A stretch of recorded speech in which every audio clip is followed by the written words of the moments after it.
aujourd'hui une vidéo pas au même endroit parce que je fais les travaux dans mon deuxième atelier comme c'était à la maison et que je faisais ça le week-end quand j'avais un petit peu de temps pour faire mes vidéos.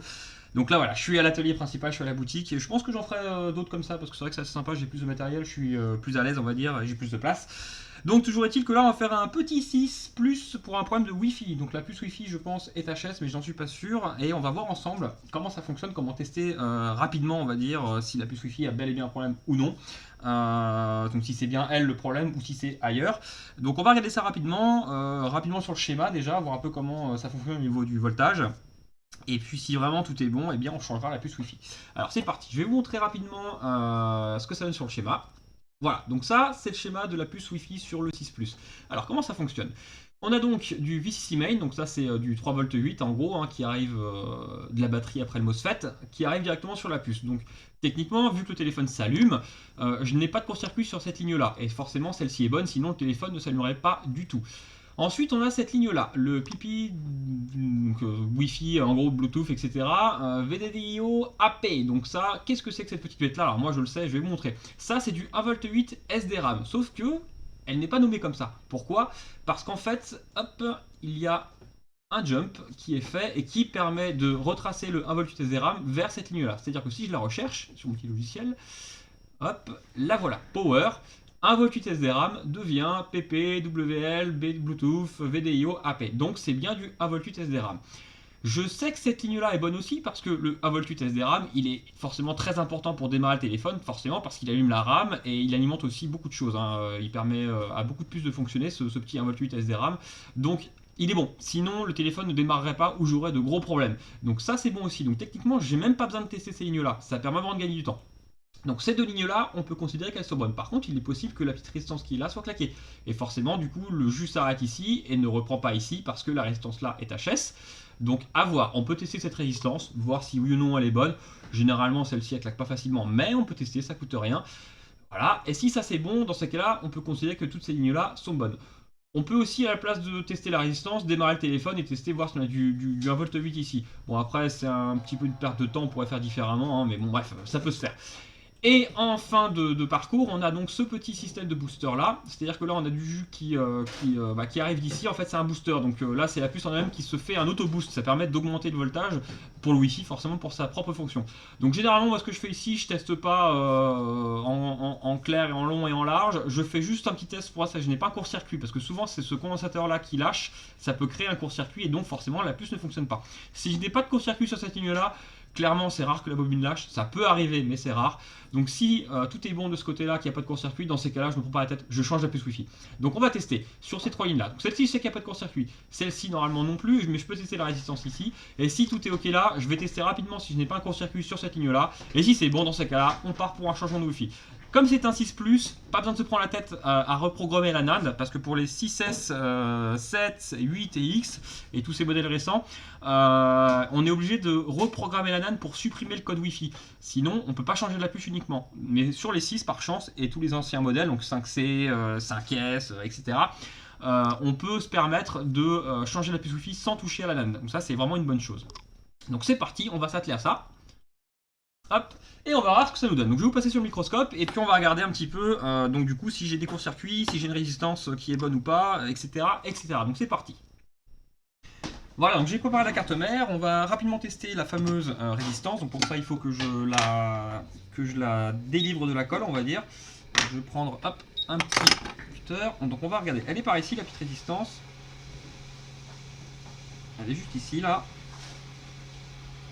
Voilà, on l'a fait juste apparaître histoire de pouvoir simplement tester, on va dire, si on a bien quelque chose de valable. Donc là, techniquement, comme celle-ci est à 0 ohm, elle sert un peu de fusible, donc on va pouvoir hop, la tester en mode bip, et techniquement, ça devrait biper, si elle est bonne. Donc elle est bonne. Donc là, la résistance n'est pas en cause. Donc techniquement, là, on a résolu quasiment la question. Toutes les lignes sont bonnes. On va juste tester la dernière ligne de boost où il y a le fameux condensateur avec la bobine. Et si tout est OK, eh bien, on pourra partir pour un changement de puce Wi-Fi. Alors, je vais regarder rapidement hop, sur la carte mère pour la petite ligne de boost. Et on va voir un petit peu ce que ça nous dit. Mais si c'est pas le condensateur, eh bien, ce sera la puce Wi-Fi à changer. Alors, le condensateur, hop, je vais l'enlever complètement, c'est le plus simple. Le condensateur, c'est celui-ci. Et la bobine, elle est juste à côté. Alors, on va regarder. Ça, c'est du GND, c'est normal. Et je n'ai pas de bip, donc le condensateur est bon. La bobine est-elle bonne? La bobine est bonne. Donc techniquement, là, on a bien tout qui fonctionne de ce côté-là. Donc c'est bel et bien notre puce Wi-Fi qui est claquée. On va devoir la changer. Alors c'est parti, on va s'atteler à ça. On va protéger la carte mère un petit peu, hein, c'est important. Et puis on va pouvoir se préparer à retirer tout ça. Donc évidemment, retirer une puce Wi-Fi, il faut faire attention parce que il y a pas mal de petits composants autour, surtout sur les 6, 6+. Mais bon, rien d'impossible. Hein. On va juste faire attention de bien de pas trop passer le couteau n'importe comment et de protéger toutes les puces autour. Sinon, on pourrait avoir des problèmes de GPS, d'antennage, etc., etc. Et c'est évidemment pas ce qu'on veut. Alors, on va retirer d'abord la colle tout autour de la puce CPU. Désolé, mon microscope bouge un petit peu parce que il n'est pas bien supporté sur le pied. Voilà, donc on va retirer la colle gentiment. Alors, je vais mettre la carte mère dans un sens qui me convient. Parfait, tout le monde voit bien. C'est parti. Donc, on retire la colle gentiment sur les 4 bords. On fait attention évidemment de ne pas bouger de composants, hein, ça sert à rien de forcer.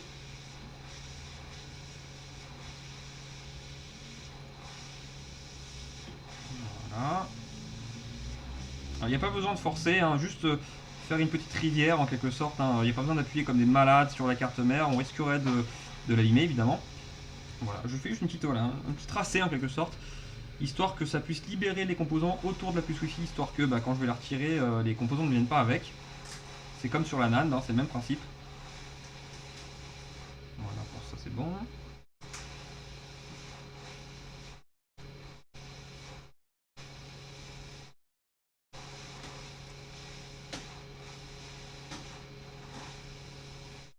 Parfait, j'en ai encore 2.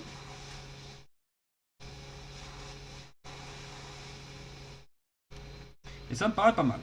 Donc là on va pouvoir attaquer gentiment. Alors comment je fais pour retirer une puce Wi-Fi sur un 6+. Eh bien là c'est pas compliqué, on vérifie juste à quel endroit on peut se prendre sans risquer de bouger des composants. Alors on pourrait prendre en haut, mais je n'ai pas la place pour passer ma lame. On pourrait prendre ici, mais du coup je risque de bouger des composants là. On pourrait prendre là, là ça pourrait être pas mal ici. Après ici non, parce qu'il y a des composants, et de ce côté là, non merci. Ici par contre ça me paraît pas mal, parce qu'on peut aller loin, et on peut aller dans les deux sens. C'est-à-dire qu'on peut aller loin comme ça, et loin comme ça. Donc je vais attaquer plutôt par là. Donc c'est parti, on va chauffer. Et en plus on a un angle, et c'est vrai que pour retirer une puce c'est pas mal de prendre sur l'angle en général parce que ça vient tout seul. Donc on va essayer de faire ça tranquillement. On fait attention de bien chauffer, attention la puce vite achète, donc on peut chauffer assez fort. Parce que si on chauffe pas suffisamment, eh bien on risque d'arracher des pads en dessous. Et ça c'est vraiment pas ce qu'on veut faire. Ça je peux vous l'assurer parce que refaire des pads Wi-Fi c'est pas franchement très agréable. Ça se fait hein, mais c'est pas très cool. Voilà, donc là c'est bon, j'ai retiré la puce Wi-Fi, donc hop, je repose mon petit fer à CMS. On va nettoyer tout ça, retirer la colle, nettoyer l'étain, du coup l'ancien étain, replier une puce Wi-Fi neuve, et puis la reposer tout simplement convenablement et faire un test. C'est parti. Un peu de flux comme d'habitude. Voilà. Je vais prendre mon étain.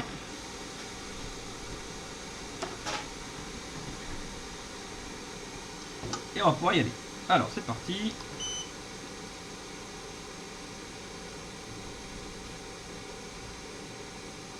J'ai une grosse panne parce que je n'ai pas changé, je vais la changer après. Là c'est pour le nettoyage, donc il n'y a pas besoin de te prendre la tête. Bon, faire attention quand même. Hein.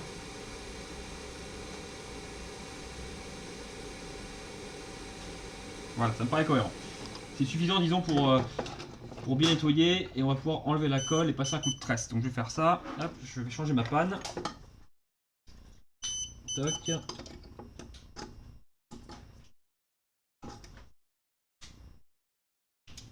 Impeccable. Je remets en route. Et on va pouvoir donner un petit coup de tresse déjà pour enlever tout l'étain. Hop.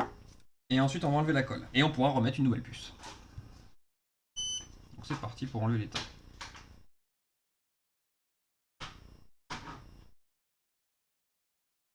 Voilà. On y va gentiment. Il n'y a pas besoin de forcer, sinon on risque d'abîmer des pads, encore une fois, c'est vraiment pas le but du jeu. On ne peut pas perdre de temps avec ça.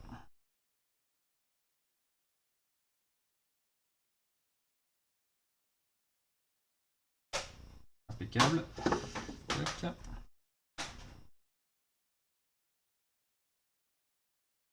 On va mettre un petit peu plus de flux.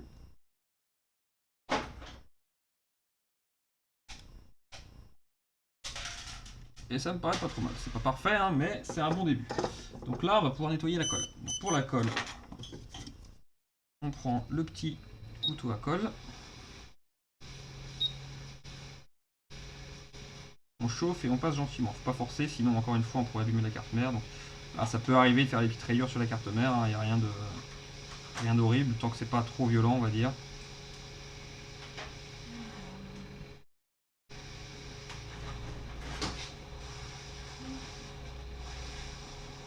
Bon, on prend son temps, on passe ça doucement.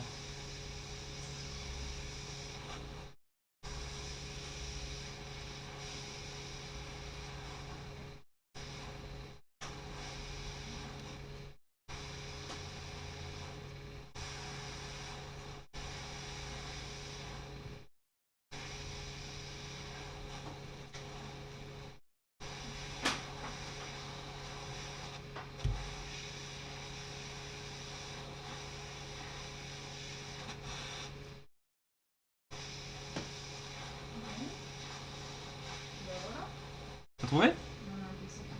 Ah, Cindy vient de réparer un vieux Acer. Enfin, un vieux. Oh, il est vieux quand même. Ah oui, c'est un Vista, hein, avec un Pentium. Un Vista avec un Pentium. Waouh. Eh ouais. Ça peut arriver d'avoir des vieilles configs. Bon, il repart, c'est déjà ça. Il avait quoi du coup? J'ai reset le BIOS. Ah, le BIOS qui était frisé. Bon, bah voilà. Par contre, ouais, c'est encore du temps. Voilà, donc j'ai presque fini ma colle.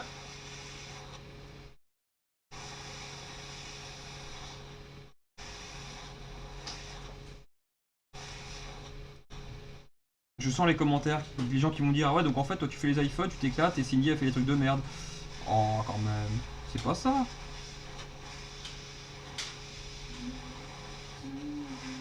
Alors, encore un peu de colle, toujours un petit peu de colle.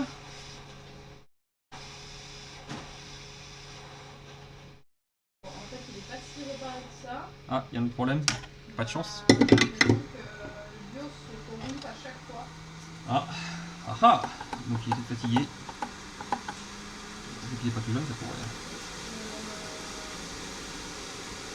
Voilà, pour ma part c'est bon, j'ai bien nettoyé toute la colle. Donc il reste encore un tout petit peu de temps, il faut vraiment bien nettoyer. Il reste peut-être encore un tout petit peu de colle aussi à côté là-bas qui m'embête, je vais renlever ça. Je l'avais pas vu. Pas grand chose, mais c'est là quand même.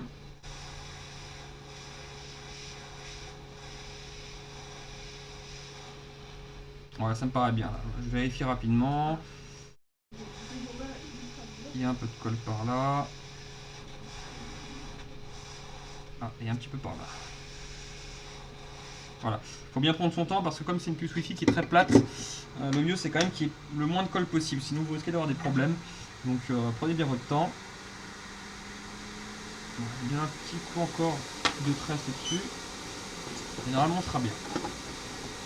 Hop, je fais un petit morceau de ma tresse. Pour être plus précis. Bon, alors il y avait le BIOS et il y a le bouton power, je pense. Qui est fatigué? On a changé. Bon, on verra ça. Il appuie vraiment très fort pour que ça allume. Bon, on le nettoiera, je pense que il faudra juste le nettoyer à mon avis. Ouais, mais lui, c'est pas un bouton. C'est vraiment petit. On regardera ça. Là, ça peut arriver aussi qu'il s'oxyde sur les encrins comme ça. Hein. Ouais, mais comment ça fait du coup?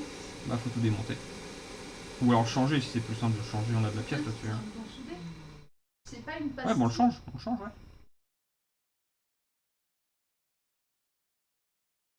On verra ça. Voilà, donc c'est bon pour ça. Tac. Donc là, je vais pouvoir rebiller la puce, enfin la nouvelle puce du coup, et la poser. Et techniquement, on aura un iPhone 6 Plus qui retrouvera miraculeusement son Wi-Fi, son Bluetooth, etc. etc. Donc c'est parti pour rebiller la petite puce Wi-Fi. Voilà, je vais pouvoir rebiller la nouvelle puce. Donc je vais préparer mon petit stencil, je vais le poser par-dessus. Alors il y a déjà de l'étain dessus, hein, c'est de l'étain d'usine on va dire, mais moi j'aime bien remettre un petit peu de pâte à souder pour rebiller quand même. Ça fait une petite surépaisseur et ça permet vraiment d'assurer un contact parfait au moment de la soudure. Donc enfin voilà, moi j'aime bien faire comme ça. Hop, donc c'est parti. On met un petit peu de pâte.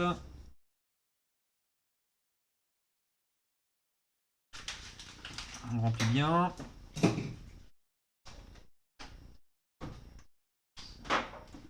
Ça me paraît cohérent. Je mets un petit coup de papier dessus pour bien nettoyer.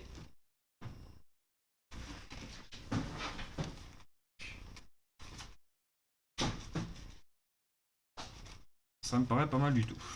Voilà, je vérifie que tout est bien rempli, c'est bon. On va pouvoir chauffer. C'est parti. Tant que ça se mette en place. Parfait. Et on rebille.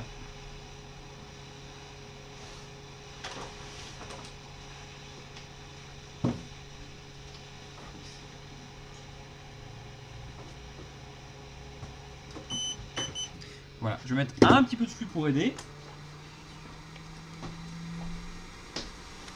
Comme ça, je vais pouvoir reflow un coup. Et ça va vraiment assurer une bonne prise. Hop.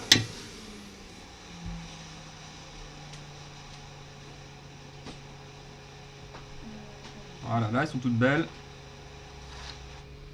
C'est parfait. Là, j'ai bien une soudure qui me plaît bien au niveau des billes. Ça devrait le faire impeccable.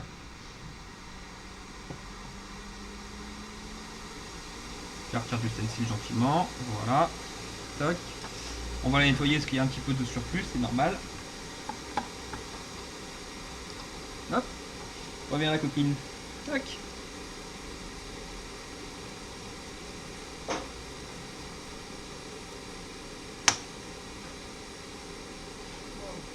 Voilà. Elle va toujours partir. Ah, un bout de plastique à la place du lecteur CD. D'accord, pas mal. Bah t'as des PC pourris aujourd'hui, hein, que tu te dises. Ah ouais, mais là, c'est la première fois quand même. Même pas un lecteur CD, c'est un truc. Enfin, c'est un macro. C'est même pas un rack de disque dur, c'est un bout de plastique. Ok. Oh bah il en faut tous les jours. Hein. Pour une machine qui va nous vendre Cher. une fortune. Voilà, donc c'est bon pour la puce Wi-Fi. Elle est rebillée, on va pouvoir la placer. Je vous remonte juste hop, en microscope parce que sinon c'est tout flou, c'est dégueulasse, on voit rien. Hop. Et je vais y arriver, voilà. Voilà, parfait. Et c'est parti, on va pouvoir toc, mettre un petit peu de flux. Un petit peu beaucoup. Alors, plus mieux trop que pas assez, on va dire. Hein. Très bien. Et je vais pouvoir mettre en place la puce. Alors la voilà. Tac. Donc, on va essayer de la centrer au maximum possible, évidemment.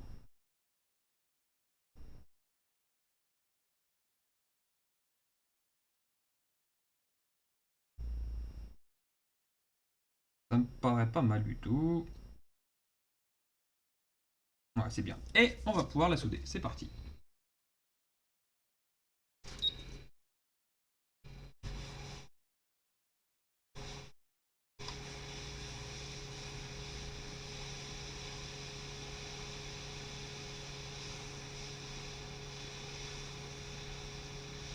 Voilà, elle se met en place.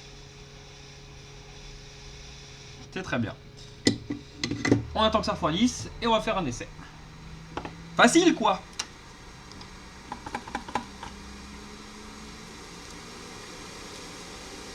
Très bien, c'est parti. Voilà, donc comme d'habitude, je l'ai remonté rapidement. Avant de le remonter complètement, on va le brancher, on va faire un essai.